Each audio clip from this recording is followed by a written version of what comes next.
Hi, here's some tips to make your job search a little easier, maybe a little smoother. So the first thing is be clear. So you send your resume in, but it doesn't have a statement of what you're looking for. It's not clear that you fit the job. The employer goes on your LinkedIn profile, and it's very different.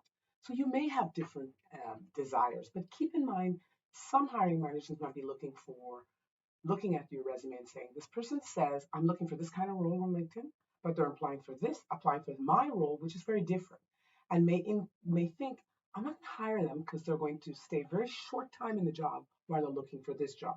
So be careful how you set up your statements of what you're looking for if you have one.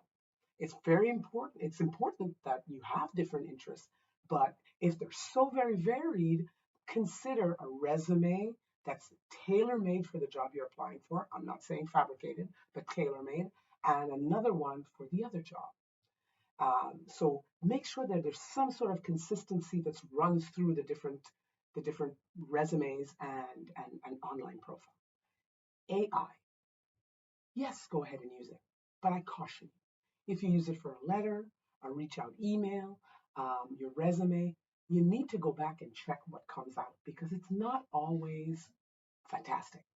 Make sure the tone is your tone and the tone you want to leave off to the employer. AI can help you with those things, but revise it and make sure that what it's saying is factual.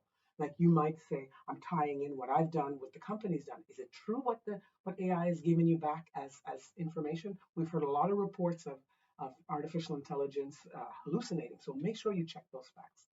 Third thing is be flexible. You have a must have list, you have a nice to have list. In your nice to have list, be open to change, be open to looking at something else, and but but you can't go to the mat for 100% of what you want. 80% is okay as well sometimes. So it's got to be a win-win because nobody wants to finish this negotiation and feel like they got the short end of the stick. So be flexible and don't ghost. I've heard from candidates, yes, they get ghosted by employers, they don't get answers, they get no follow up, no feedback, but don't do that because someone's done it to you. You be the better person. So do your follow ups, ask your questions, show up for the interviews when you've committed to doing that, show up for the first day of work. Anyway, whatever, that's another conversation. But don't ghost. And you know what? I really appreciate if I reach out to a candidate for a job and that candidate says to me, you know what, I'm not interested, Dawn, but here's what I'm interested in, or here's why I'm not interested. The more information you give me, the better and better kind of quality jobs that I can come to you with. So don't be afraid. I don't understand why people are afraid to say no. Don't. It's okay. Write me an email. Tell me, I know. Here's why. Here's what I'm looking for. That's what I'm looking for. Just a response. Don't ghost the employer or the recruiter. Please don't. I won't do it to you.